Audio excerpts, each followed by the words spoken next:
ಅಯ್ಯೋ ತಗಡೆ ಎಂದಂತ ದರ್ಶನ್ಗೆ ಮತ್ತೆ ಸಂಕಷ್ಟ ಮುಂದುವರಿತಾ ಇದೆ. ಆರ್ ನಗರ ಪೊಲೀಸ್ ಠಾಣೆಯಲ್ಲಿ ಮತ್ತೆರಡು ದೂರು ದಾಖಲಾಗಿದೆ. ಸೊ ಒಂದು ಮಾತು ಈಗ ಹಲವಾರು ಕಂಪ್ಲೇಂಟ್ಗಳಿಗೆ ದಾರಿ ಮಾಡಿಕೊಡ್ತಾ ಇದೆ. ಆರ್ ನಗರ ಪೊಲೀಸ್ ಠಾಣೆಯಲ್ಲಿ ಮತ್ತೆರಡು ದೂರು ದಾಖಲಾಗಿದೆ. ಒಕ್ಕಲಿಗ ಇದು ಗಣೇಶ್ ಗೌಡ ಜಗದೀಶ್ ಅವರಿಂದ ದೂರು. ಪ್ರಭಾವಿ ಸಮುದಾಯದ ನಾಯಕರಿಗೆ ಅಪಮಾನ ಮಾಡಿದ್ದಾರೆ ಅಂತ ವೇದಿಕೆ ಮೇಲೆ ಹೆಣ್ಮಕ್ಕಳ ಬಗ್ಗೆ ತುಚ್ಛವಾಗಿ ಮಾತನಾಡಿದ್ದಾರೆ. ದರ್ಶನ್ ಮಾತು ಒಂದು ಸಮುದಾಯವನ್ನ ಕೆರಳಿಸುವಂತಿದೆ ಅಂತ ಹೇಳಿದ್ದಾರೆ. ಹೀಗೆ ಸಾಲು ಸಾಲು ಕಂಪ್ಲೇಂಟ್ಗಳು ಈಗ ನಟ ದರ್ಶನ್ ವಿರುದ್ಧ ಕೇಳಿ ಬರ್ತಾ ಇದೆ. ಪ್ರಭಾವಿ ಸಮುದಾಯದ ನಾಯಕರಿಗೆ ಅಪಮಾನ ಮಾಡಿದ್ದಾರೆ, ಜೊತೆಗೆ ಹೆಣ್ಣು ಮಕ್ಕಳನ್ನ ಆಟಿಕೆ ವಸ್ತು ಅನ್ನೋ ರೀತಿಯಾಗಿ ಇವರು ಮಾತನಾಡ್ತಾರೆ, ಹಗುರದ ಮಾತುಗಳನ್ನು ಆಡಿದ್ದಾರೆ ಅಂತ. ದರ್ಶನ್ ಮಾತು ಒಂದು ಸಮುದಾಯವನ್ನ ಕೆರಳಿಸುವಂತಿದೆ ಅಂತ ತಮ್ಮ ದೂರಿನಲ್ಲಿ ತಿಳಿಸಿರೋದು. ಹೆಣ್ಮಕ್ಳು ಅಂತಂದ್ರೆ ಆಟಿಕೆ ವಸ್ತು ರೀತಿ ಮಾತುಗಳನ್ನು ಆಡಿದ್ದಾರೆ. ರಾಜ್ಯದ ಮತ್ತು ದೇಶದ ಮಹಿಳಾ ಕುಲಕ್ಕೆ ಮಹಾ ಅಪಮಾನ ಎಸಗುವಂತ ಮಾತುಗಳು ದರ್ಶನ್ ಅವರಿಂದ ಬಂದಿದೆ ಅಂತ ಈಗ ಕಂಪ್ಲೇಂಟ್ ಮಾಡಿರೋದು. ಜೊತೆಗೆ ಸಮುದಾಯ ರೊಚ್ಚಿಗೇಳುವ ಮುಂಚೆ ಕ್ರಮ ಕೈಗೊಳ್ಳಿ ಅಂತ ದೂರು ನೀಡಲಾಗಿದೆ. ಆರ್ ನಗರ ಠಾಣೆಯಲ್ಲಿ 2 NCR ದಾಖಲಿಸಿದ್ದಾರೆ ಪೊಲೀಸರು.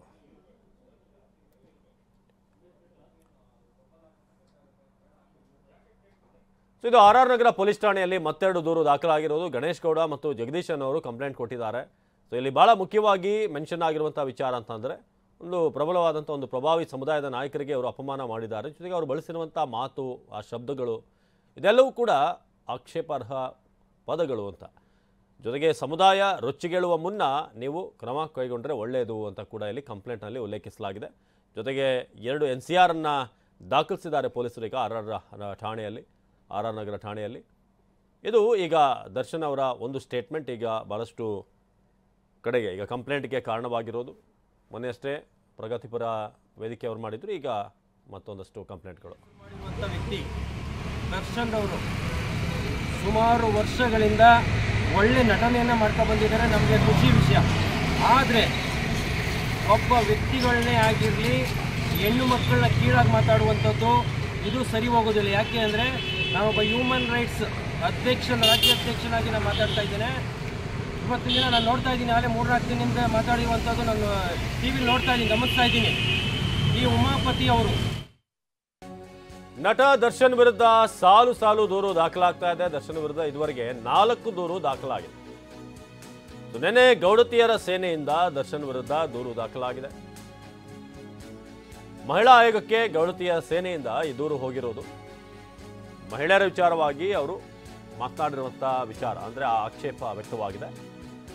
ಇಂದು ಸ್ತ್ರೀ ಶಕ್ತಿ ಮಹಿಳಾ ಸ್ವಸಹಾಯ ಸಂಘದಿಂದ ದೂರು.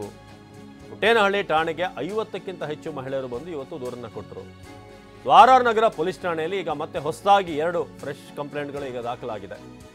ದರ್ಶನ್ ವಿರುದ್ಧ ಆರ್ ನಗರ ಪೊಲೀಸ್ ಠಾಣೆಗೂ ಕೂಡ ದೂರು ನೀಡಲಾಗಿದೆ. ಅಲ್ಲಿಗೆ ಟೋಟಲ್ 4 ಕಂಪ್ಲೇಂಟ್ಗಳೀಗ ಬಂದಿರೋದು ನಿನ್ನೆಯಿಂದ. ಗಣೇಶ್ ಗೌಡ ಮತ್ತು ಜಗದೀಶ್ ಎನ್ನುವವರಿಂದ ಈಗ 2 ದೂರು ಬಂದಿದೆ. ಹಾಗಾಗಿ ಸಾಲು ಸಾಲು ಸಂಕಷ್ಟ ಈಗ ನಟ ದರ್ಶನ್ ಅವರ ವಿರುದ್ಧ ಕೇಳಿ ಬಂದಿರೋದು. ಈಗಾಗಲೇ ನಾವು ಇತ್ತೀಚಿನ ಹಲವಾರು 2-3 ತಿಂಗಳಿಂದ ಘಟನೆಗಳನ್ನು ನೋಡಿದ್ರೆ, ನಾಯಿ ಕಚ್ಚಿದಂಥ ಸಂದರ್ಭದಲ್ಲಿ ಅವರ ಮನೆಯವರು ಏನು ಇದ್ರು ಅಂದರೆ ಕೆಲಸದವರು ಹುಡುಗರು, ಅವ್ರನ್ನ ಸೇರಿಸಿ ಮತ್ತು ದರ್ಶನ್ ಅವರನ್ನು ಕೂಡ ವಿಚಾರಣೆಗೆ ಹಾಜರುಪಡಿಸಲಾಗಿತ್ತು. ಸೊ ಅದಾದ ನಂತರ ಈ ರೆಸ್ಟೋರೆಂಟ್ ವಿಚಾರಕ್ಕೆ ಸಂಬಂಧಪಟ್ಟ ಹಾಗೆ ತಡರಾತ್ರಿವರೆಗೂ ಕೂಡ ಪಾರ್ಟಿ ಮಾಡಿದರು ಅಂತ. ಸೊ ಆ ವಿಚಾರದಲ್ಲೂ ಕೂಡ ಪೊಲೀಸ್ ಸ್ಟೇಷನ್ನ ಮೆಟ್ಲೆ ಏರಬೇಕಾಯಿತು. ಸೊ ಅದಾದಮೇಲೆ ಈಗ ಈ ಒಂದು ಹೇಳಿಕೆ ಸಂಬಂಧಪಟ್ಟ ಹಾಗೆ ದೂರುಗಳು ದಾಖಲಾಗ್ತಾ ಇದೆ. ಇನ್ನು ದರ್ಶನ್ ಮತ್ತು ಉಮಾಪತಿ ನಡುವೆ ತಗಡು ಗಲಾಟೆ ಜೋರಾಗ್ತಾ ಇದೆ. ದೇಹದ ತೂಕ ಇದ್ರೆ ಸಾಲದು, ಮಾತಲ್ಲೂ ಕೂಡ ತೂಕ ಇರಬೇಕು. ದೇಹ ತೂಕ ಆಗಿದ್ರೆ ಮಾತ್ರ ಸಾಲದು ಅಂತ ಹೇಳಿದ್ದಾರೆ. ಮಾತಲ್ಲೂ ಕೂಡ ತೂಕ ಇರಬೇಕು ಅಂತ ಹೇಳಿದ್ದಾರೆ ಉಮಾಪತಿ. ನಟ ದರ್ಶನ್ಗೆ ಉಮಾಪತಿ ಅವರ ಟಾಂಗ್ ಇದು. ಬರೀ ದೇಹ ತೂಕ ಇದ್ರೆ ಸಾಲದು, ಮಾತಲ್ಲೂ ತೂಕ ಇರಬೇಕು. ಅವರೆಲ್ಲ ಹೊಟ್ಟೆ ತುಂಬಿರೋರು, ಹಾಗಾಗಿ ಹೀಗೆ ಮಾತನಾಡ್ತಾರೆ. ನಾವು ಹಸಿದಿರೋರು ಎಲ್ಲೋ ಮೂಲೆಯಲ್ಲಿ ಇದ್ದೇವೆ. ಸಮಾಜದಲ್ಲಿ ಹೆಸರಿರುವಂಥ ವ್ಯಕ್ತಿ ಸ್ವಲ್ಪ ತೂಕವಾಗಿ ನಡ್ಕೋಬೇಕು, ಸಿನಿಮಾ ಮೂಲಕ ಸಂದೇಶ ಕೊಡಬೇಕು, ಈ ರೀತಿ ಅಲ್ಲ. ಇದು ತಗಡು ಎಂದಿದ್ದಂಥ ದರ್ಶನ್ಗೆ ಉಮಾಪತಿ ಅವರು ಕೊಟ್ಟಿರುವಂಥ ಟಾಂಗ್. DCM DK ಶಿವಕುಮಾರ್ ಅವ್ರನ್ನ ಭೇಟಿಯಾದ ಬಳಿಕ ಉಮಾಪತಿ ಗೌಡ ಈ ಒಂದು ಹೇಳಿಕೆಯನ್ನು ಕೊಟ್ಟಿದ್ದಾರೆ. ಸರ್, ಇವಾಗ ಸಮಸ್ಯೆಗಳೆಲ್ಲ ಕಡೆ ಬರ್ತವೆ ಸರ್, ಬಟ್ ಅದನ್ನು ಹ್ಯಾಂಡ್ಲ್ ಮಾಡೋ ರೀತಿ ಗೊತ್ತಿರಬೇಕು. ಆಮೇಲೆ ಒಬ್ಬ ಸಮಾಜದಲ್ಲಿ ಹೆಸರಿರ್ತಕ್ಕಂಥ ಒಬ್ಬ ವ್ಯಕ್ತಿ ತೂಕವಾಗಿ ನಡ್ಕೋಬೇಕಾಗ್ತದೆ. ನಾನು ಹಿಂದೆನೇ ಹೇಳಿದ್ದೆ, ದೇಹ ತೂಕ ಇದ್ರೆ ಸಾಲದು, ಮಾತು ತೂಕ ಇರಬೇಕು ಅಂತೇಳಿ. ನಾನು ತಪ್ಪು ಮಾಡೋರು ತಪ್ಪೇ, ಬೇರೆ ಯಾರು ತಪ್ಪು ಮಾಡೋರು ತಪ್ಪೇ ಸರ್ ಹಂಗೆ. ಬಟ್ ನಾವೆಲ್ಲ ಸಿನಿಮಾ ಮುಖಾಂತರ ಮೆಸೇಜ್ ಕೊಡಬೇಕು ಹೊರತು ಈ ಥರದ ಕಾಂಟ್ರವರ್ಸಿಯಿಂದ ಮೆಸೇಜ್ ಕೊಡುವಂಥದ್ದು ಏನಿದೆ. ಯಾಕೆ ಈ ಥರ ರೈವಲ್ರಿ ಆಗ್ತಾ ಇದೆ ಗೊತ್ತಿಲ್ಲ ಸರ್, ಅದು ಅವ್ರಿಗೆ ಗೊತ್ತಿರಬೇಕು. ಅವರೆಲ್ಲ ಹೊಟ್ಟೆ ತುಂಬಿರೋರು, ನಾವೆಲ್ಲ ಹಸ್ತಿರೋರು, ಏನು ಗೊತ್ತಾಗ್ತದೆ ಸರ್. ಆ ರೀತಿ ಪದ ಬಳಕೆಗೆ ಅದು ತಪ್ಪು ಸರ್, ಯಾರಾದರೂ ತಪ್ಪೇ ತಪ್ಪು. ಹೌದು, ಗೊತ್ತಿಲ್ಲ ಮೇಡಮ್, ಅದೇನು ಅವ್ರಿಗೆ ಗೊತ್ತಿರ್ತದೆ. ನಾವೆಲ್ಲ ಇಲ್ಲಿ ಮೇಡಮ್ ಯಾವುದೋ ಮೂಲೆಯಲ್ಲಿ ಕೆಲಸ ಮಾಡ್ಕೊಂಡಿದ್ದೀವಿ ಸರ್. ಇವಾಗ ಸಮಸ್ಯೆಗಳು ನಮ್ಮ ಪ್ರತಿನಿಧಿ ಶಿವಪ್ರಸಾದ್ ಈ ಬಗ್ಗೆ ಹೆಚ್ಚಿನ ಮಾಹಿತಿಯನ್ನು ಕೊಡ್ತಾರೆ. ಶಿವಪ್ರಸಾದ್, ಈಗ ಕಳೆದ 2 ದಿನಗಳಲ್ಲಿ ನಾವು ಗಮನಿಸಿದ್ರೆ 4 ಕಂಪ್ಲೇಂಟ್ಗಳು ದರ್ಶನ್ ಅವರ ವಿರುದ್ಧ ದಾಖಲಾಗಿದೆ. ಸೊ ಇವತ್ತು ಹೊಸದಾಗಿ 2 ಕಂಪ್ಲೇಂಟ್ಗಳು ಏನು ತಿಳಿಸಿದ್ದಾರೆ, ಏನು ವಿಚಾರ ಉಲ್ಲೇಖ ಆಗಿದೆ ಅಂತ ಅವರ ಕಂಪ್ಲೇಂಟ್ನಲ್ಲಿ? ಅವಿನಾಶ್, ಪ್ರಮುಖವಾಗಿ ಕಳೆದ 2-3 ದಿನಗಳಿಂದಲೂ ಕೂಡ ನಾಯಕ ನಟ ದರ್ಶನ್ ಆಗಿರ್ತಕ್ಕಂಥವರು ಮಾಡ್ತಿರ್ತಿರ್ತಕ್ಕಂಥ ಒಂದು ಮಾತಿನ ಆಕ್ಷೇಪಾರ್ಹ ಪದಗಳ ಬಳಕೆಯ ಕುರಿತಾಗಿ ದೂರುಗಳು ದಾಖಲಾಗಿರ್ತಕ್ಕಂಥದ್ದು. ಮೊದಲನೇದಾಗಿ ನೋಡೋದಾದ್ರೆ, ಮಹಿಳೆಯ ಗೌರವಕ್ಕೆ ಚ್ಯುತಿ ತರುವಂತೆ ದರ್ಶನ್ ಅವರು ಮಾತನಾಡಿದ್ದಾರೆ ಅಂತೇಳಿ ನಾಯಕ ನಟ ದರ್ಶನ್ ಅವರ ವಿರುದ್ಧ ಈಗಾಗಲೇ ಮಹಿಳಾ ಸ್ವಸಹಾಯ ಗುಂಪೊಂದು ನಿನ್ನೆಯಷ್ಟೇ ಪುಟ್ಟನಹಳ್ಳಿ ಪೊಲೀಸ್ ಠಾಣೆಗೆ ತೆರಳಿ 50ಕ್ಕೂ ಹೆಚ್ಚು ಮಹಿಳೆಯರು ದೂರನ್ನು ನೀಡಿರ್ತಕ್ಕಂಥದ್ದು. ತದನಂತರದಲ್ಲಿ ಮತ್ತೆರಡು ಪೊಲೀಸ್ ದೂರುಗಳು ದಾಖಲಾಗಿರ್ತಕ್ಕಂಥದ್ದು. ಆರ್.ಆರ್. ನಗರ ಪೊಲೀಸ್ ಠಾಣೆಗೂ ಕೂಡ ಗಣೇಶ್ ಗೌಡ ಹಾಗೂ ಜಗದೀಶ್ ತೆರಳಿ ಒಂದು ರಾಜ್ಯದ ಪ್ರಭಾವಿ ಸಮುದಾಯಕ್ಕೆ ಸಂಬಂಧಪಟ್ಟಂತೆ ಆಕ್ಷೇಪಾರ್ಹ ಪದಗಳನ್ನು ಬಳಕೆ ಮಾಡಿ ಮಾತನಾಡಿದ್ದಾರೆ.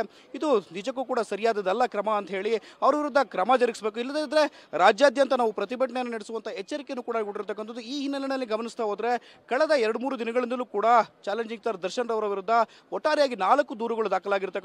ಇದುವರೆಗೂ ಕೂಡ FIR ದಾಖಲಾಗಿಲ್ಲ. NCR ಪ್ರಕರಣಗಳನ್ನು ದಾಖಲು ಮಾಡಿದ್ದಾರೆ. ಅಂದರೆ ಗಂಭೀರವಲ್ಲದೆ ಇರತಕ್ಕಂಥ ಪ್ರಕರಣಗಳನ್ನು ಕೂಡ ಪೊಲೀಸರು ದಾಖಲು ಮಾಡಿರ್ತಕ್ಕಂಥದ್ದು. ಅಷ್ಟೇ ಅಲ್ಲದೆ ಉಮಾಪತಿ ಗೌಡ ಹಾಗೂ ದರ್ಶನ್ ಅವರ ವಿರುದ್ಧ ನಡೀತಕ್ಕಂಥ ಈ ಒಂದು ಅವರಿಬ್ಬರ ನಡುವಣ ಟಾಕ್ ಫೈಟ್ ಏನಾಗಿದೆ ಅದು ಜೋರಾಗಿರ್ತಕ್ಕಂಥದ್ದು. ಒಂದು ಸಮಾರಂಭದ ವೇದಿಕೆಯ ಮೇಲೆ ದರ್ಶನ್ ಅವರು ಮಾತನಾಡ್ತಾ ತಗಡು ಅನ್ನೋ ಪದವನ್ನು ಏನು ಬಳಕೆ ಮಾಡಿದ್ದಾರೆ, ಈ ಒಂದು ಬಳಕೆ ಮಾಡಿರ್ತಕ್ಕಂಥ ಪದಕ್ಕೆ ಸಂಬಂಧಪಟ್ಟಂತೆ ಸಾಕಷ್ಟು ಟಾಕ್ ಫೈಟ್ ಅವರಿಬ್ಬರ ನಡುವೆ ನಡೀತಿರ್ತಕ್ಕಂಥದ್ದು. ಇದು ಕೂಡ ವಿವಾದಾಸ್ಪದವಾಗಿರ್ತಕ್ಕಂಥದ್ದು. ಈ ಒಂದು ಪದವನ್ನು ಬಳಕೆ ಮಾಡುವ ಮೂಲಕ ಈ ಹಿಂದೆ ಉಮಾಪತಿ ಗೌಡರವರೊಂದಿಗೆ ಒಂದು ಸಂಬಂಧ ಸರಿ ಇದ್ದಂಥ ಸಂದರ್ಭದಲ್ಲಿ ಅವರನ್ನು ಹೊಗಳಿ ಒನ್ನಶೂಲಕ್ಕೆ ಇರಿಸ್ತಿರ್ತಕ್ಕಂಥ ಇದೇ ಒಂದು ಚಾಲೆಂಜಿಂಗ್ ಸ್ಟಾರ್ ದರ್ಶನ್ ರವರು ಈಗ ಈ ರೀತಿಯ ಪದಗಳನ್ನು ಬಳಕೆ ಮಾಡಿರ್ತಕ್ಕಂಥ ಎಷ್ಟರ ಮಟ್ಟಿಗೆ ಸರಿ ಅಂತ ಹೇಳಿ ಸಾಮಾಜಿಕ ವಲಯದಲ್ಲೂ ಕೂಡ ಸಾಕಷ್ಟು ಚರ್ಚೆ ಆಗ್ತಿರ್ತಕ್ಕಂಥದ್ದು. ಒಟ್ಟಾರೆಯಾಗಿ ಸ್ಯಾಂಡಲ್ವುಡ್ ನಟ ದರ್ಶನ್ ರವರ ವಿರುದ್ಧ ಆಕ್ರೋಶ ವ್ಯಕ್ತವಾಗ್ತಿದೆ. ಒಂದಿಡೀ ಸಮುದಾಯ ಕರ್ನಾಟಕ ರಾಜ್ಯಾದ್ಯಂತ ಇವರ ವಿರುದ್ಧ ತಿರುಗುಬಿದ್ದಿದೆಯಾ ಅನ್ನೋ ಅನುಮಾನಗಳು ಕೂಡ ಕಾಡ್ತಿರ್ತಕ್ಕಂಥದ್ದು. ಅವಿನಾಶ್, ಶಿವಪ್ರಸಾದ್, ಈಗ ಮುಂದೇನು ಅಂತ ಇತ್ತೀಚೆಗೆ ನಾವು ನೋಡಿದ್ದೀವಿ ಹಲವಾರು ಕೇಸ್ಗಳು ದರ್ಶನ್ ಅವರ ವಿರುದ್ಧ. ಅಂದರೆ ಈ ನಾಯಿ ಕಚ್ಚಿದಂಥ ಸಂದರ್ಭ ಇರ್ಬೋದು, ಜೆಟ್ಲಾಗ್ ವಿಚಾರ ಇರ್ಬೋದು, ಆಗ ಕೂಡ ಸ್ಟೇಷನ್ಗೆ ವಿಚಾರಣೆಗೆ ಹಾಜರಾಗಿದ್ರು. ಸೊ ಈಗ 4 ಕೇಸ್ಗಳು ಹೊಸದಾಗಿ ದಾಖಲಾಗಿದೆ. ಇದಕ್ಕೂ ಕೂಡ ಮುಂದೆ ಹಾಜರಾಗಬೇಕಾಗುತ್ತಾ, ಏನಾಗುತ್ತೆ ಮುಂದೆ ಅಂತ? ಅವಿನಾಶ್, ಸದ್ಯದವರೆಗೂ ಕೂಡ ಯಾವುದೇ ಪೊಲೀಸ್ ಠಾಣೆಯಲ್ಲಿ FIR ಆಗಿಲ್ಲ. ಈವರೆಗೂ ಕೂಡ ಪ್ರಕರಣಗಳನ್ನು ಪೊಲೀಸ್ ಠಾಣೆಯಲ್ಲಿ NCR ಪ್ರಕರಣವನ್ನು ದಾಖಲು ಮಾಡಿದ್ದಾರೆ. ಅಂದರೆ FIRಗೂ ಮುನ್ನ NCR ಅನ್ನು ದಾಖಲು ಮಾಡುತ್ತದೆ. ಗಂಭೀರವಲ್ಲದ ಪ್ರಕರಣ ಅಂತ ಹೇಳಿ ಪೊಲೀಸರು ದಾಖಲು ಮಾಡಿಕೊಂಡಿದ್ದಾರೆ. ಈ ಹಿನ್ನೆಲೆಯಲ್ಲಿ ದಾಖಲು ಮಾಡಿರ್ತಕ್ಕಂಥ NCR ಪ್ರಕರಣಕ್ಕೆ ಸಂಬಂಧಪಟ್ಟಂತೆ ಮುಂದಿನ ದಿನಗಳಲ್ಲಿ ದರ್ಶನ್ ರವರಿಗೂ ಕೂಡ ನೋಟಿಸ್ ಅನ್ನು ಜಾರಿ ಮಾಡಿ ಈ ಒಂದು ವಿಚಾರಕ್ಕೆ ಸಂಬಂಧಪಟ್ಟಂತೆ ದೂರನ್ನು ಏನು ನೀಡಿದ್ದಾರೆ, ದೂರಿಗೆ ಸಂಬಂಧಪಟ್ಟಂತೆ ಒಂದಷ್ಟು ಕ್ಲಾರಿಫಿಕೇಶನ್ಗಳನ್ನು ಪಡೆದುಕೊಳ್ಳುವಂಥ ಕೆಲಸವನ್ನು ಕೂಡ ಮಾಡಬೇಕಾಗುತ್ತೆ. 4 ದೂರುಗಳಿಗೆ ಸಂಬಂಧಪಟ್ಟಂತೆ ಆರ್.ಆರ್. ನಗರ ಪೊಲೀಸ್ ಠಾಣೆ ಹಾಗೂ ಪುಟ್ಟನಹಳ್ಳಿ ಪೊಲೀಸರಿಂದಲೂ ಕೂಡ ದರ್ಶನ್ ಅವರಿಗೆ ನೋಟಿಸ್ ನೀಡುವಂಥ ಸಾಧ್ಯತೆಗಳು ಕೂಡ ಇರತಕ್ಕಂಥದ್ದು. ಅವಿನಾಶ್, ಧನ್ಯವಾದ ಶಿವಪ್ರಸಾದ್.